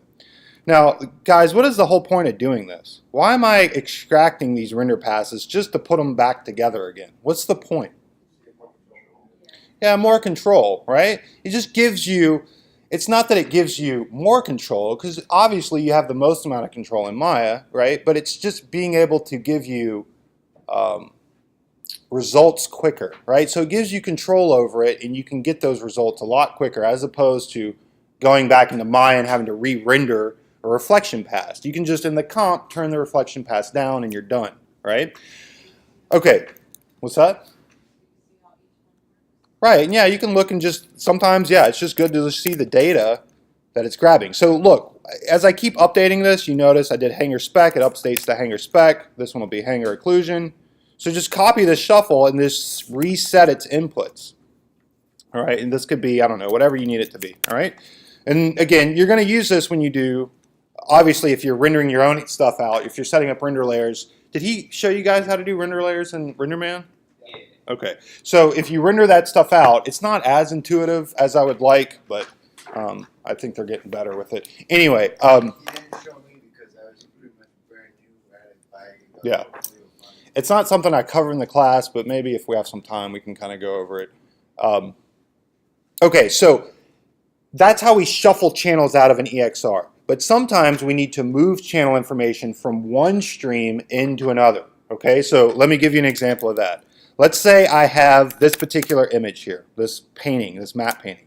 Now, when I look at this map, by the way, does anyone know what this is from? Very good. What particular... Right, okay, I was going to say what movie. What scene? It's 3. And this is the back plate when Mace Windu gets thrown out the window. I'll just go ahead and tell you. Yeah. All right, so anyway, So if I look at this is just a straight up map painting. All it has is a red channel, a green channel, a blue channel, a completely opaque alpha, and that's it. Right? If I look at the channel sets, there's nothing else in this particular image, just 4 channels. Now I have rendered a separate depth pass. All right, so I need to get this depth pass into that file, into that image, right, into that map painting, right? And again, a couple different ways we could do this, right? We're going to use first with a copy node. Again, this is another type of channel node that we can use where we copy information from one input into another. Now, first, look at this pass. It's just grayscale. It doesn't matter what channel I use. If I switch between red, green, blue, it looks the same. So what channel you guys want to use? Blue. All right, he said blue first. So what we're going to do is we're going to say plug A into our depth, and we'll plug B into our main image. And that's another thing I want to tell you guys. Data information always follows on that second or B pipeline of your composite. So your main stuff is always going to be on the B side, okay? So look in the copy node what I'm going to do. I'm going to say, okay, let's grab, what channel are we going to use? The blue? And copy it into a depth channel set. So if I look, you're going to notice, oh, look, there's all these crazy, there's that depth Z, right? So what I've done is I've grabbed that blue channel and poured it into the depth channel of my map painting. So now when I look at my map painting, right, there's my map painting, but guess what? I got that depth channel set now. If I look at it, there's my depth, all right? It's in that file. Now, of course, I could render this out as an EXR and have it all contained, hand it off to my next person in the line, they'll have it, they'll have the depth with it, everything will be good. Now let me show you something you can do with depth, because this is actually pretty cool. All right, again, a lot of post effects are done in post. I know that sounded redundant. All right, but for example, what I'm trying to say is like a depth of field effect, you're never going to render something like that. You're going to do that in post. Motion blur, that's tricky. Motion blur is a tricky one. There's ways we fake motion blur. In reality, you want to render with motion blur. The problem with motion blur is that it's extremely render intensive. Have you guys ever tried to render with motion blur? Yeah, it'll increase your render times 100. And then it's going to look really bad. So to crank the settings up to make it look good, yeah, you're going to be waiting hours for a frame. So a lot of times we would use additional data passes to simulate the look of motion blur in the composite. But we're simulating it. It's fake. It's not technically correct. Anyway, regardless, a lot of that time you do this stuff, you do it in post. So let me give you an example of what I'm talking about. For a depth of field, if I use something called a Z-depth or ZD focus, all right, because I have that depth information embedded in the image, I can use that to basically refocus the shot. So you'll notice, man, this monitor is really dark. Okay, you guys see that? Everything's out of focus, right? But because I have that depth, I can say at any point, for example, I want this particular building to be the one in focus. You just line it up with that depth and it'll adjust it accordingly, right? Now you'll see as it updates, that's the building that's in focus, right? Or let's say I'm not doing anything, this is post-rendering, guys. So let's say, okay, no, I want this building to be in focus. We're going to grab the focal point and bring it back there.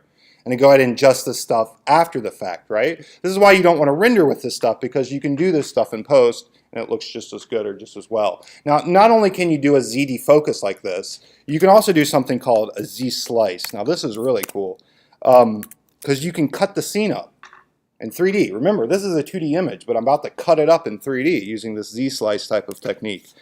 All right, now there are going to be limitations to this because I'm using an 8-bit file here. But it'll give you guys the idea of what you can kind of do with this. So if I use the depth as my depth channel, you can see basically how it's splitting it. And if I move the center of the slice, you can see how we can kind of slice through the shot, right? So what you could do is you could isolate your buildings, and then from here, apply them on a card, put them in 3D space, and start kind of laying them out, right? So we could do one card like this.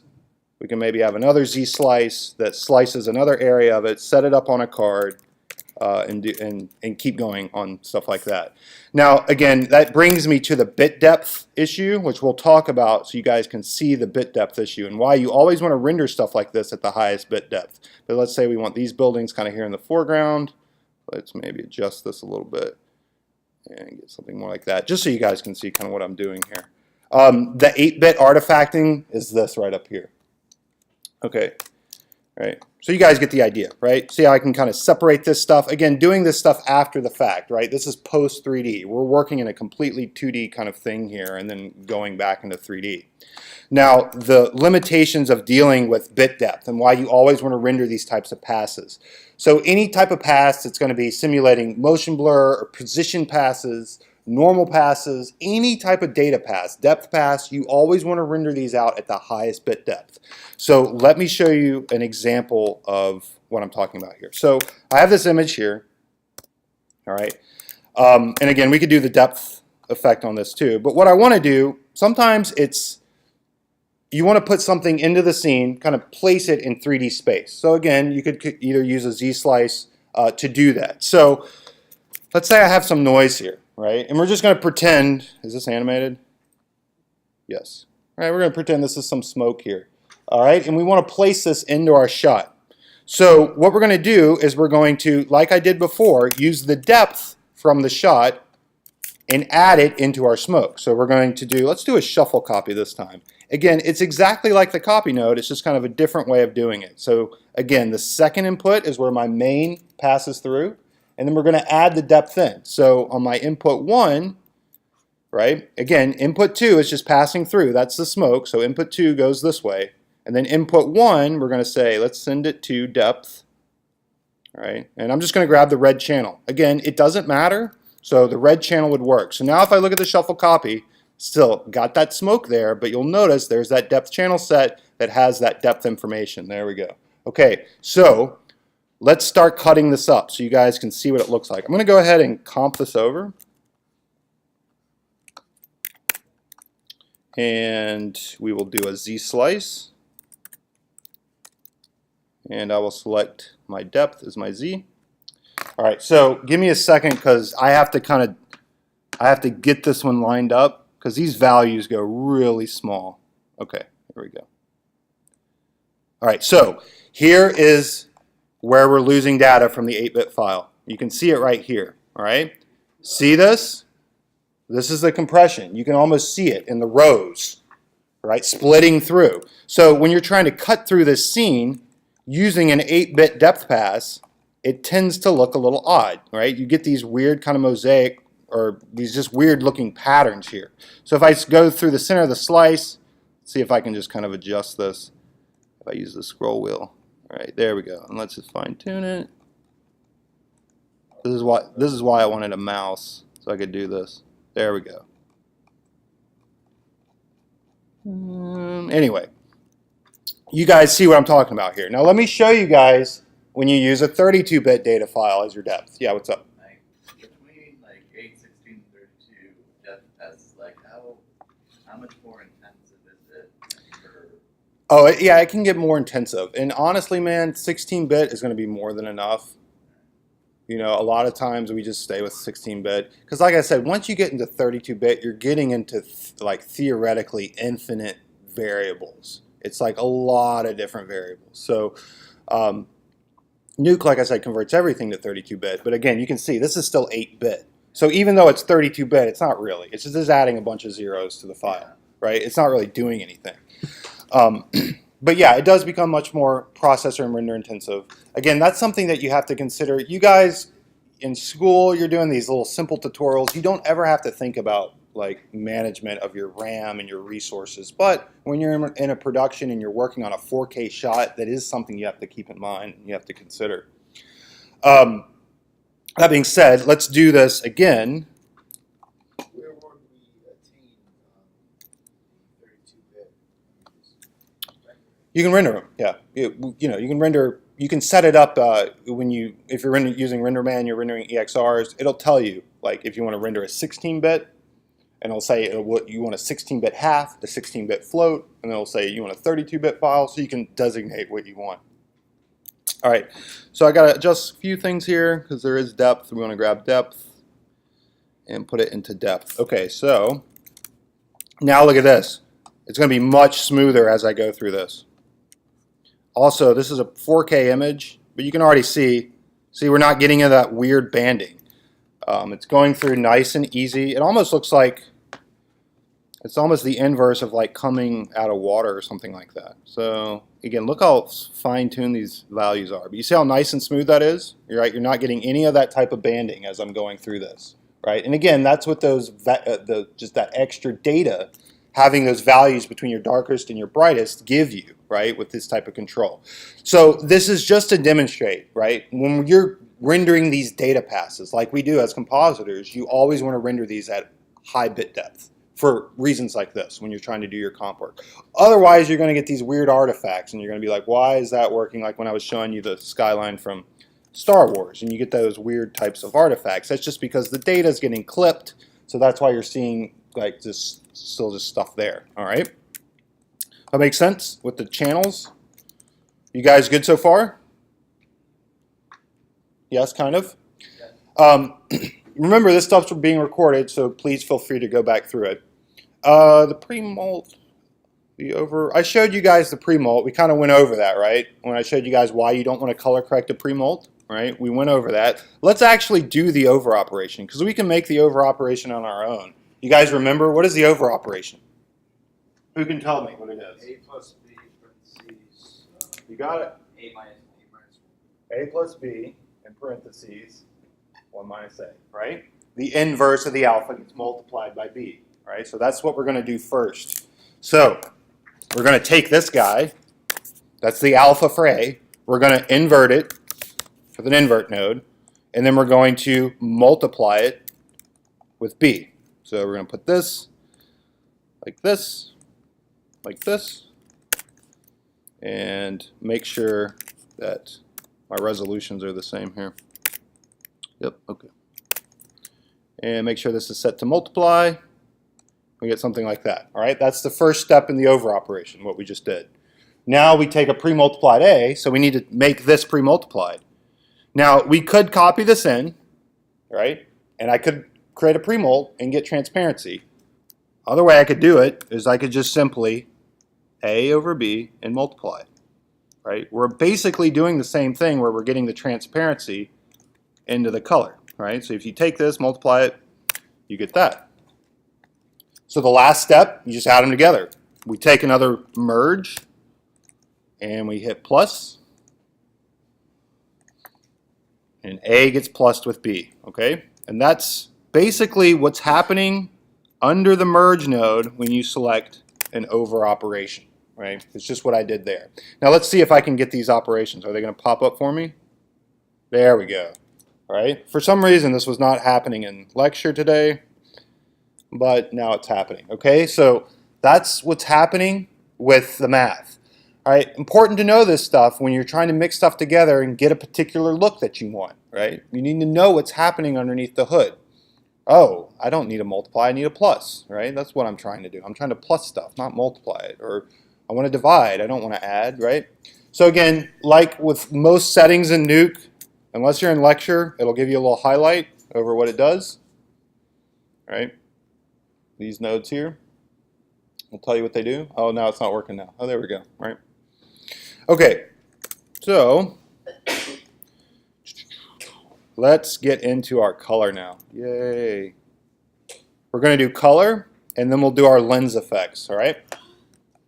Okay. So I'm going to start with the grade node, because the grade node gives you a lot of information. And we'll go through what each one of these settings mean. Like most nodes, you kind of start at the top and work your way down. All right. So we have this shot here, all right? Again, with the grade node, we're just going to, let's see if I can kind of make this a little bit better here. There we go.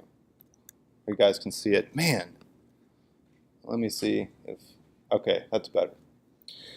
It looks weird on the screen, guys, if you guys watching this, but the projector's so dark, I have to kind of turn it up so the guys in class can see it. Okay, anyway, black point, right? What is this for?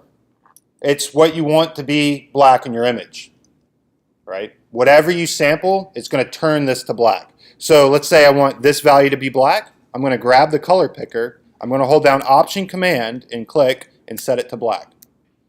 All right? It just takes whatever value that you sampled and basically pushes it to black. All right? That's what a black point does. You're setting the black point of the shot. So if I set the black point, what do you think the white point does? Yeah, it sets what you want to be white in the shot. So let's say, what should be white in the shot?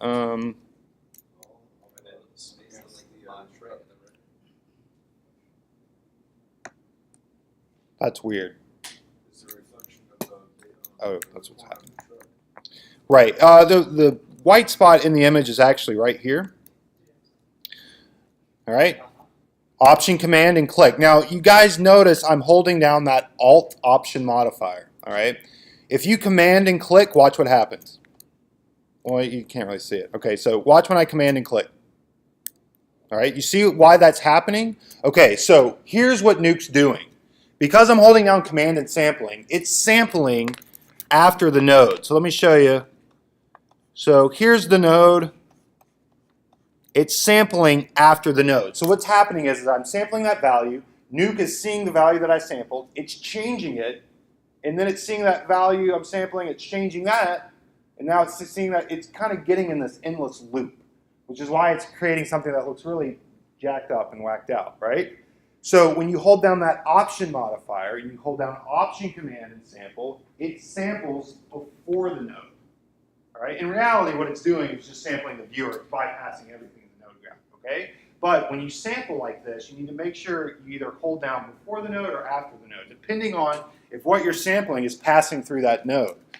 Okay? So that's why I'm holding down that option modifier. So again, our white point is going to be down here at the bottom, and that's just again what we could set what we want to be white in the image. All right. So now we have lift and gain. What are lift and gain for? Well, lift and gain are for setting those black and white points that we've just set to whatever color we want. Okay. So if setting the black and white point is saying this is what should be black in the image and this is what should be white in the image, the lift and gain say turn this black to this color. That's the lift. And the gain would be turn the white point to this color, okay? Now you have additional settings, the multiply, which is at the multiplication, which can sometimes be called brightness. If you guys come from another program, sometimes brightness is called multiply.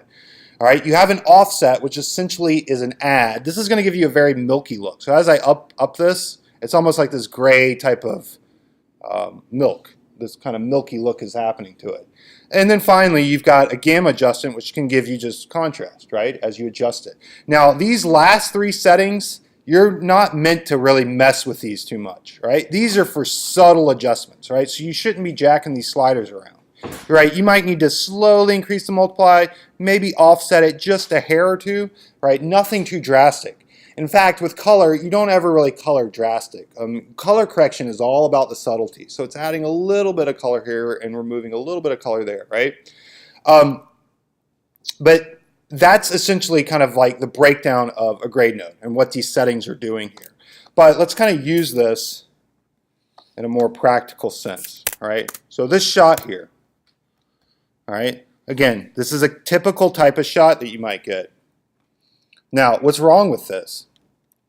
What's wrong with this image?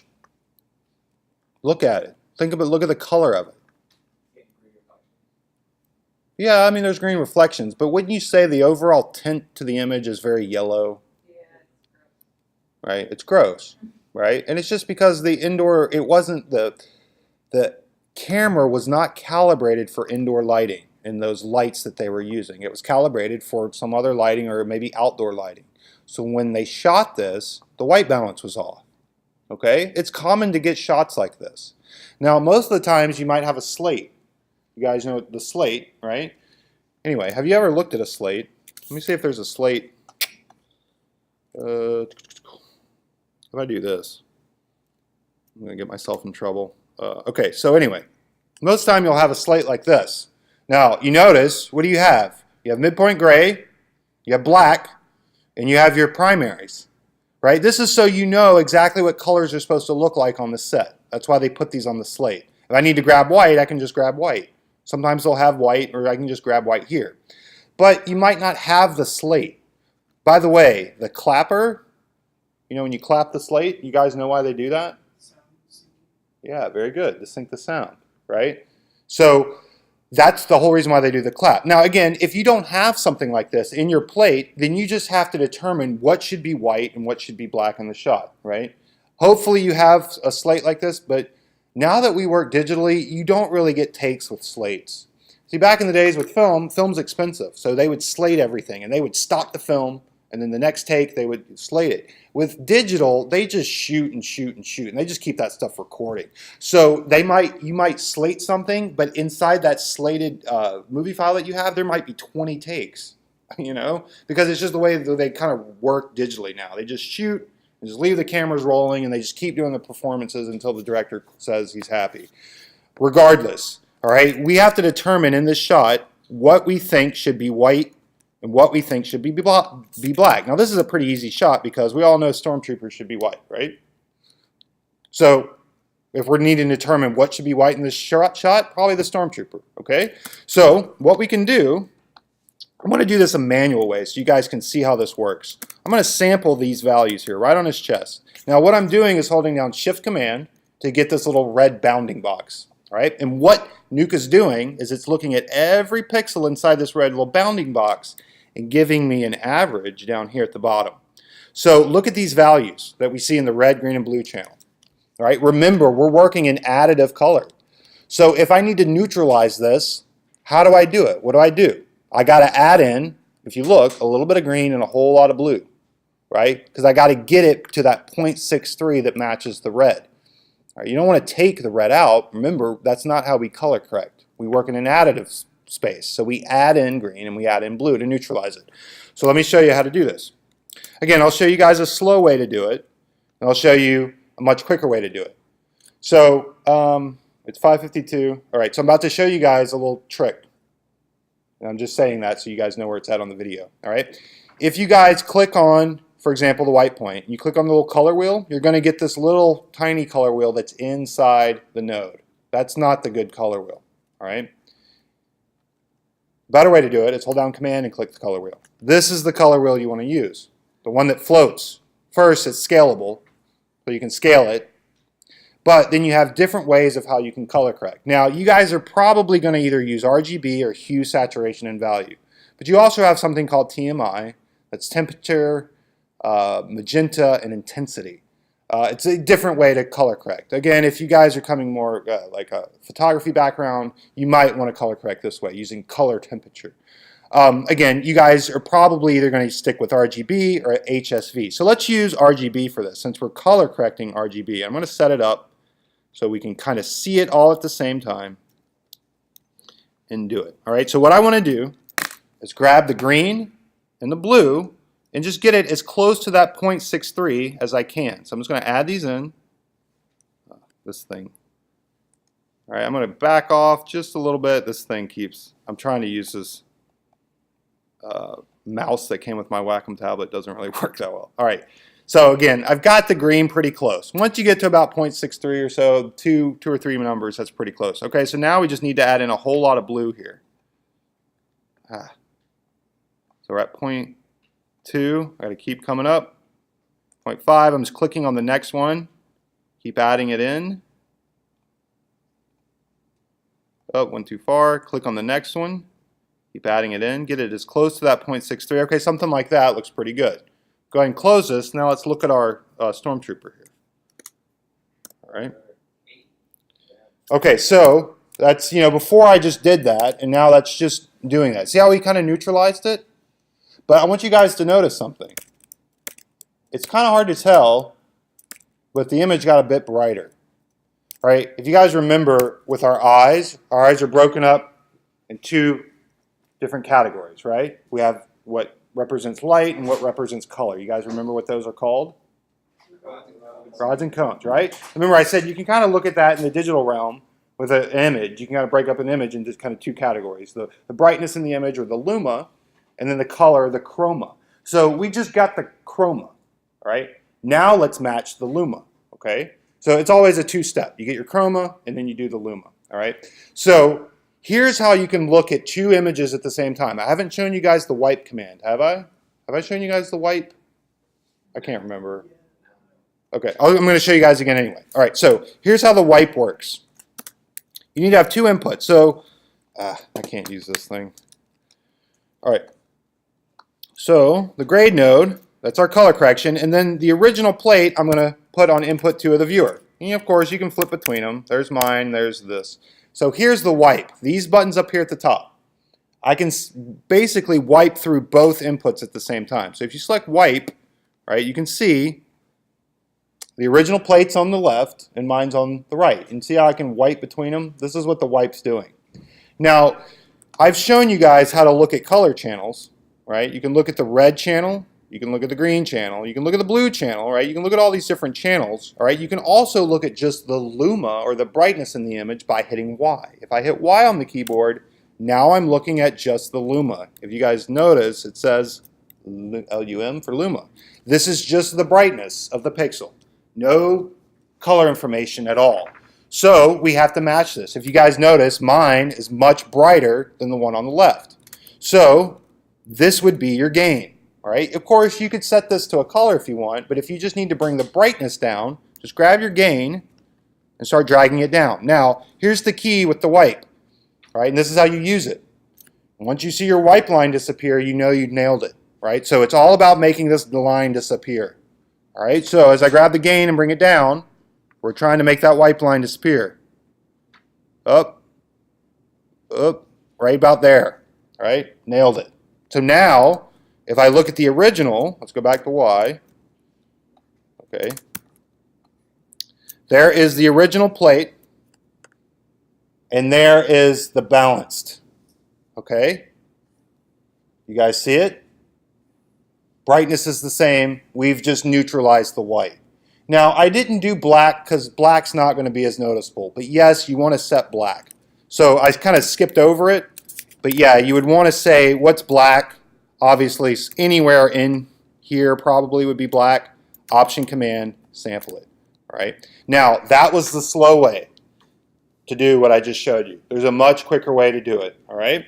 Again, I wanted to show you guys the slow way so you could see what we were doing, how we were adding in those values and matching the luma. All right, so if I create a grade node, load it in, you say what I want to be white, I want this to be white, so instead of grabbing the color wheel, if you click to the left of it, you're clicking the eyedropper or the color picker, whatever you want to call it. I forget what Newt calls it, eyedropper, color picker, same thing. And you say I want this to be white, Option Command click, bam. Right? So what it just did was what I showed you. It just did it in milliseconds. So it sampled that pixel. It saw that it needed a little bit of green and a whole lot of blue. It just did it super quick to neutralize it. Again, it didn't do anything with my luma though. So I still need to adjust my luma. Right? So in my luma, I know it's a 0.64, so I could just go into my gain and hit a 0.64 and get my luma back to where it needs to be. All right? But again, that's another way of doing it, setting a white balance. Now that this is balanced, I could go ahead and start to do the key or do whatever I need to do. Yeah, what's up? How to sample? Yeah. Okay, so here's another thing. If you ever have a node and you've completely screwed up the node, you can always just right-click on it and say set knobs to default, and that will kind of reset it, if you guys want to do that. Of course, you could just delete it and hit G to create another one. That might be just as quick, too. Also, did you guys see how I disconnected that? Again, I'm just kind of throwing out quick keys, but if you ever have a node you want to disconnect, it's kind of annoying to do this and kind of do that. So just select the node, hold down Shift Command X, and it'll pop it out, just like that. Again, super quick. When you're in a dense comp and you need to get a node out of there, it's very efficient to just highlight the node, Shift Command X, pop it out. Okay, so as far as the sampling, again, make sure you hold down that option modifier so you're sampling before the node, okay? Again, the eyedropper color picker is going to be these guys. So if you click it for the white point, right, there it is. Now I can just go here, Shift or Option Command and click, right? And you could do Shift if you want to do a range of values, maybe give you a better result, right? So you're averaging those values. Right? Does that make sense? Just Option Command. Now here's the thing, guys. Trust me, once you're done with this, you just have to get into the habit. Turn it off. Okay? If you leave this on, you could still sample something and you don't realize you've sampled it, right? You still have these settings. That's another thing. You guys, Your properties are probably like this, where you can have up to 10 different nodes opened at once. That's far too many nodes to have opened at once. No one needs to have 10 nodes open at once. This will cause problems. Okay, so I suggest setting this down to a much lower number, 2 or 3. You only need 2 or 3 nodes open at once. Trust me. If you have multiple nodes open, you don't realize they're open, you can still be adjusting them and changing stuff. And then all of a sudden you go to render and you're like, whoa, why is everything weird? And then you're spending an hour trying to troubleshoot what went wrong. And it just happened that you just had something that you sampled. You didn't mean to do it because you had the node open. You still had the eyedropper. You know what I mean? So again, just get into the habit of doing that stuff. I know we've all been there before, probably with Maya. Maya's done something with us that screwed us over. So it's just a good idea. Get into the habit of doing that, right? As soon as you're done using the tool, turn it off or uncheck it, all right? Here's a quick question. If you're Yeah. using a node and you have the eyedropper on, you turn off that node on Yeah, it'll close the eyedropper. it will Yep. close the eyedropper Mhm. automatically? Yeah, you won't be able to use it because the properties aren't open for the node anymore. All right, so even if this is on and you close the node, you're done. All right, that's a very good question. Okay, so let's talk about how you match between shots because again, compositors, this is what we do. Remember, our whole job is making everything look like it's in the same environment at the same time. I can't stress that enough. So a lot of what we have to do is this type of color corrections, where we're matching one to the other, or we're trying to make everything look like it sits in the same frame. So this is pretty popular, or this is pretty common doing this type of work. So again, we've got 2 images here. This was correctly balanced. This was incorrectly balanced. All right? And again, it's just something that you have to deal with. So I need this guy to match this guy. So I'm going to color correct this guy. Now, I want to look at both of these images at the same time. So I'm going to show you guys how to set up a workspace here. All right? What we can do is create a new viewer. You guys know how to create a new viewer? Command I, right? That's just a quick key. And we'll load it into this guy. So now I have viewer 1 and then viewer 2. Although viewer 1, where are you at, viewer 1? What node is I'm going to lose viewer 1. What's that? What node is just V by chance? If we forgot that it was Command I for viewer, we just put V by mistake. If you just hit V, nothing happens. So yeah, there's not quick keys for everything. Guys, I don't know if you guys have noticed, this is twice that my viewer screwed up. Did you guys see that? It happened once in lecture and it happened once in lab just now. There's no rhyme or reason why it does that. It just sometimes does that. So did you see, it's trial and error just from doing this stuff all the time. I know you guys are learning, but I'm giving you guys a hint. If something doesn't look right, delete your viewer and recreate it and see if that fixes it. Right? It's just some of the troubleshooting you can do. Obviously, something gets screwed up. I'm not really sure what happens. It doesn't really matter because I know how to fix it. I just delete it, create a new one, and I keep moving forward. All right, anyway, let's show you how you can look at both these viewers at the same time. Right? If you notice, we have the viewer tabs up here, but to the left, we have this little button. Right? And this is where we can split these panes up. Right? So I'm going to split this horizontally. Right? So now I have this other pane off to the right. And I'm just going to move this guy. We'll move viewer 2 over here. Right? So now I can see both of them at the same time. Okay? And of course, yes, I could go to my workspace and save this out and recall it whenever I needed to. And yeah, I think I've shown you guys. You could do 2 more down here at the bottom, and you could set up something that starts to kind of look like Maya, where you have your orthographic views and your perspective view and all that type of stuff. And again, you could save it out and recall it whenever you need it. You're going to have different types of workspaces depending on the work that you're doing. It's just the way it is. I'm sure it's the same with, you're going to have Maya set up differently when you're rigging as opposed to when you're animating. You know what I mean? You just have the stuff set up differently. It's the same idea with this. So use it. Use these workspaces. Save them out and recall them when you need them. Okay, so we're going to grade this, all right? Remember with the grade node, we start at the top and we just work our way down. So the first thing I need to do is define what should be black in this image. So let's look at this image. What do you guys think should be black? Not what looks black, but what should be black? His pupils, very good, right? That's probably the only area where I know that's supposed to be black. Okay, again, you might say, well, the shadows, but remember, this is a blue shirt. That's probably not black. That's probably like a dark, dark, dark, dark, dark blue. You know what I mean? Yeah, maybe you could do something like that, but I think the pupil will probably give us the best bet. Now, again, since we're dealing with black, you're not going to see much of a difference. Option, Command, and click. You guys see much of a difference? No, probably not, right? In fact, if I disable the node, maybe a little bit of contrast happening. Ugh, I can't stand how dark everything looks on the projector. I guess that's a little better. Sorry guys, if you're watching this online, this is going to look bizarre. Okay, so now we just need to define the white point. So what do you guys think should be white? Colors. Yeah, probably either his cuffs or his eye. I would say his eye. Okay, so we're going to go to white point, Option, Command, click, and set the white point for his eye. All right, so we're getting close. Now we have the lift and the gain. If you guys remember what I said earlier, the lift and the gain are for remapping this black and white point. So the lift will remap this black point, the gain will remap the white point. So basically what I want to do is grab the black and white point from this guy as the lift and gain. So what should be black in this one? And you guys probably could say this area because he is wearing a black shirt. So that's probably the best bet. If you're going to say the darkest area, it's probably going to be right around in here. So for the lift, I'm only going to hold down Command. Now, I'm not holding down that Option key when I sample, right? Who can tell me why? Any ideas? I just talked about it. Do you guys remember I was talking about the endless loop, right? I said you had to hold down the Option modifier to sample before the node. Right? Well, remember, I don't have to hold down Option when I'm sampling because this particular file is not passing through the node.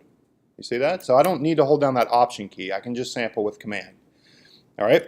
So there's my black point, right? And then my white point, you're going to notice it immediately when I start adjusting it here. And just from doing this, I know my best bet is probably to get it somewhere in his eye. So if I start sampling his eye, right, you can see we're starting to get much closer to matching it to the right, okay? So now, this is where we use our multiply, offset, and gamma. Remember, this is just for fine-tuning it to kind of just nudge it where it needs to be. You're not going to ever crank these or jack these around like this. That's not what these are for. This is for, okay, my multiply, maybe it's still not quite, the exposure is not quite there. I might need to up it just a little bit, right? Or maybe my darks, or maybe everything's just still a little too contrasty. Maybe I need to up my offset. Again, these are supposed to be very subtle adjustments you make with these guys here. Again, you're not going to move these sliders around. If you need to add a little bit more contrast, you can decrease the gamma amount if you need to. Again, but those are what those settings are for. So this is how you use a grade node, right? And this is the point of a grade node. It's for being able to grade or match an image with another image, essentially. Okay, and this is what you guys are going to do in the CG over live action. You do the exact same thing. You set the black and white point for the truck. You use the lift and the gain to match that black and white point to the black and white point of the live action plate. Now, you're always going to color correct like that. You're always going to match your CG to the live action plate. You don't ever match the live action plate to the CG. All right, does anyone know why? Why do you do it that way? Why do we match the CG to the plate? Because the plate's realistic and CG is fake. Yes, you're in the right area. And okay, so when you say realistic, the lighting in the CG isn't realistic enough compared to the plate. Right. Okay, you're saying realistic. All right, and that's true. But what does realistic entail? Right? What is it about that live action plate that makes it real? Like right? how light and shadow reacts to Right. And the color and the saturation, those camera effects like lens distortion and grain and noise. You got to remember, when you render something out of Maya, it's going to give you a nice, sharp, saturated render. Okay? It's almost impossible to take something like a live action plate and make it look better. Right? So what we do is we take the better looking thing and make it look worse to match the worst looking asset. And that's always the way we work. It's the same in audio. I come from an audio background. I don't know if I've told you guys, but that's when we would mix dialogue in a scene, we would always find the worst sounding dialogue and match everything to that. So everything sounded, the continuity, everything was uniform. If you're doing like reality TV shows and stuff like that. It's the same when we're doing this CG type of work. We're always going to match the lowest quality asset that we have because it's easier to do it that way. Now, there are exceptions to this, and that's with like practical particles or visual effects, that type of stuff. A lot of that stuff is still only rendered at 2K, which is hard to believe. And they scale that stuff up. But like I said, most of the time you're going to match it that way. You're going to take the CG and match it to your plate. All right? So, and that's what you guys do tonight. You take your truck and you match it to the live action plate. All right? So the last two things I need to talk to you guys about are the camera artifacts, adding in those camera effects. Remember, this stuff is supposed to be subtle. You're not supposed to ever look at an image and immediately notice, for example, the chromatic aberration. If you look at a composite and the first thing you see is the chromatics, that means it's way too exaggerated. It's way too much. Remember, all these little things that we do, it's about the subtleties. Right? We're trying to sell the entire shot. So, you know, if the first thing you notice is the lens flare, then you probably need to rethink putting that lens flare in there, right? Unless you're J.J. Abrams. All right? So, just on a side note, you know, he's doing he's returning to direct the last Star Wars. Episode 9, isn't it? Episode 9? I don't know. And I just saw a funny meme on the internet. It was like the poster. There was like the poster from episode 9. It was just all lens flares. It was like Return of the Lens Flares or something like that. Just cracked me up. All right. Okay, so chromatics, right? If you guys remember chromatic aberration, I briefly talked about it in our first lecture, right? It's when light passes through glass and refracts, right? And we have all that glass in our lenses to kind of redirect that light. Unfortunately, it doesn't always focus to the same point, and it creates this aberration. Again, every lens is going to have some amount of aberration, and it gets progressively worse as it gets to the edges of the lens, right? So you're not going to notice it as much in the center of the frame. As you go towards the edges of the frame, you'll notice it progressively worse. I think I have a, let me see. No, I deleted it. It's fine. All right, so anyway, there's multiple ways to do this. In fact, in the intro into Nuke, you did it with the God rays, right? If you went to if you went through all the podcasts, the very last one where you add in the chromatics, he does it with that node called the God rays. Oh yeah, here we go. So look at this. This is a shot here. I'm done with this. Let's do this. I'm going to close this pane. All right. Okay, so this is from an info commercial. This is going to be your planar assignment. But what I want you to look at is the chromatics. Now, do you notice it? Can you guys see the chromatic aberration? Okay, so you're not going to notice it much here, but look when I start to get here. Okay, you guys see it? This is chromatic, right? You see the magenta? All right. You look around her glasses. You see this? All right. This is chromatics. Now notice it's green and magenta. Okay. Usually, not always, but usually if you see a green magenta chromatics, that's telling you that this is digital. This was shot digitally. All right. Not always the case, but it's a good guess. If this is green and chromatic aberration, this was shot on a digital camera. All right. Okay, so how can we match this? Well, let me show you kind of the most obvious way. And that's just what we're doing with the checkerboard, is you're just going to kind of separate the color channels, merge them back together, and do kind of like mess with it in between. So, for example, I'm saying just give me the magenta. So in the shuffle node, I'm saying only shuffle out the red and the blue. You notice it's ignoring the green channel. The other shuffle node, it's the complete opposite. It's only shuffling out the green. It's ignoring the red and the blue. All right, now they're just getting added back together. So eventually we've got no difference. But here's how the chromatic works. In between, I'm going to scale the magenta channel. And you always want to do it on scale. Don't do translation. People may try to tell you to translate it. That's not correct. You scale it. And the reason why is because watch what happens when you scale. Right? Okay, so let me do something a little bit more exaggerated so you guys can see it. There we go. All right. So it's too much now. There we go. Okay. So you guys can see it. All right. So look, the center of the image, you're not seeing much. As we get progressively to the edges, see how it gets greater and greater and greater? In fact, it's almost starting to give that round look like it is a lens. Right? Now, again, this is very, very extreme. You don't ever throw this type of chromatic aberration in your shot, ever. Now, like I said, I don't know if I told you guys, but they're starting to put this stuff in games. Like, if any of you guys play the Division, you guys know that game, Tom Clancy's The Division? Every time you get shot, this happens. Real quick. When you get hit with a bullet, it goes, you get like that chromatic stuff happening. I think it's also in Battlefront 2. Anybody playing that, by the way? How do you guys feel about those loot boxes? Anyway, all right. That's one way to do it. You can set it up like this. This is kind of the most visual way to do it, where I'm just shuffling this out, right? And then we're just adding it back together and we're setting it up. Guys, I don't care. I don't want to say I don't care, but you guys can do it however you want in your scripts, right? You don't have to do it this one way. I'm going to show you guys 3 different ways. All right, so we can also use what's called a transformed mask node. Again, it's not a transform node, it's a transform mask. So if you tab this in, make sure you tab in the right one. Transform masked, right? Now, what this does, not a tracker. That's not what I wanted. All right, there we go. Now, the only difference between this transform and a transform mask, so here's a typical transform, and a transform masked, right? Transform mask gives you control over individual channels, just like I could do over here. So, for example, I could say, okay, let's select RGB, plug it in, let's have a, I'll do this just to keep it kind of organized.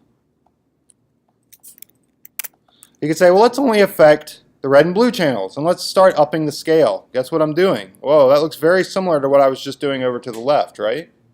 Again, all I did was I just turned off the green channel, right? I'm just adjusting the scale. Again, when you're doing chromatic, you do the scale. Don't move, translate. That's not doing chromatics correctly. I've seen students translate it for some reason, so don't do it that way. Do it with the scale. Okay, so again, if you don't want to do it like that, of course, you can do it like how we showed you in the intro to Nuke using the God rays. All right? Same idea. We can select the channel. Well, let's turn off green and adjust the scale. Now, with the God rays, it's going to look kind of blurry.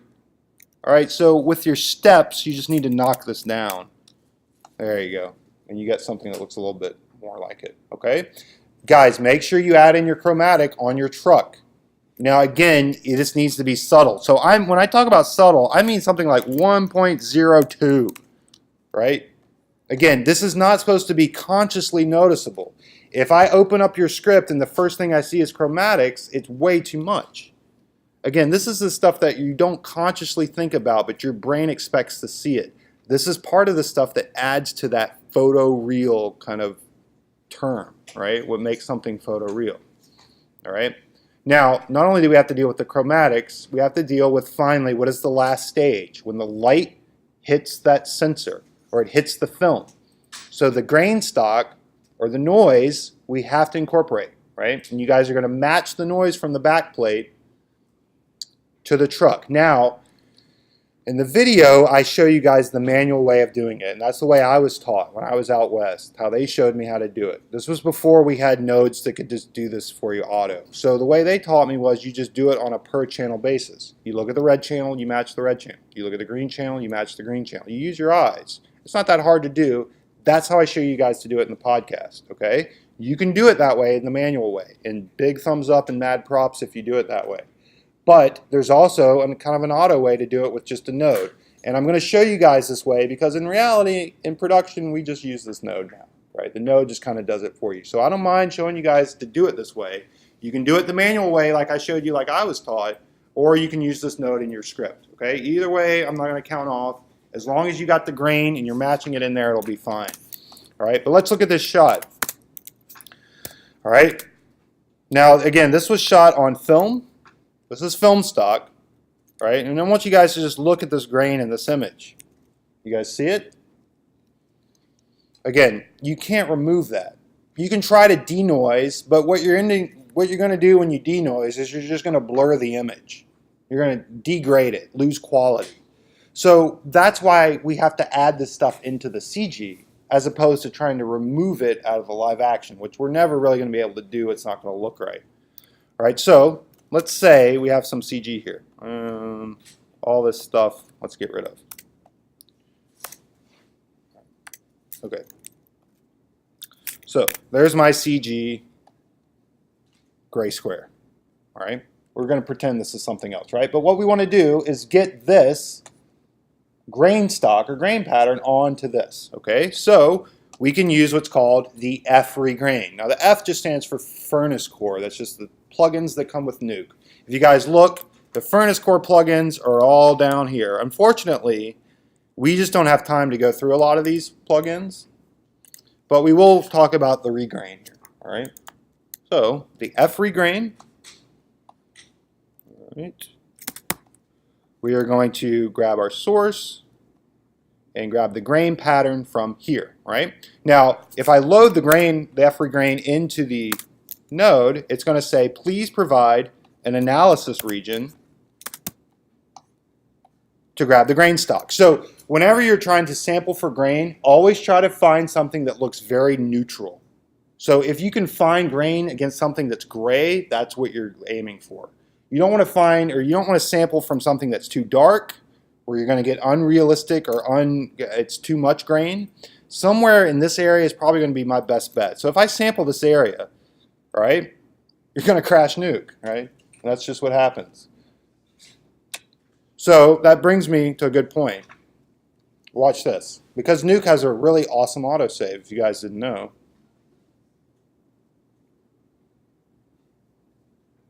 I know I crashed too. Oh, great.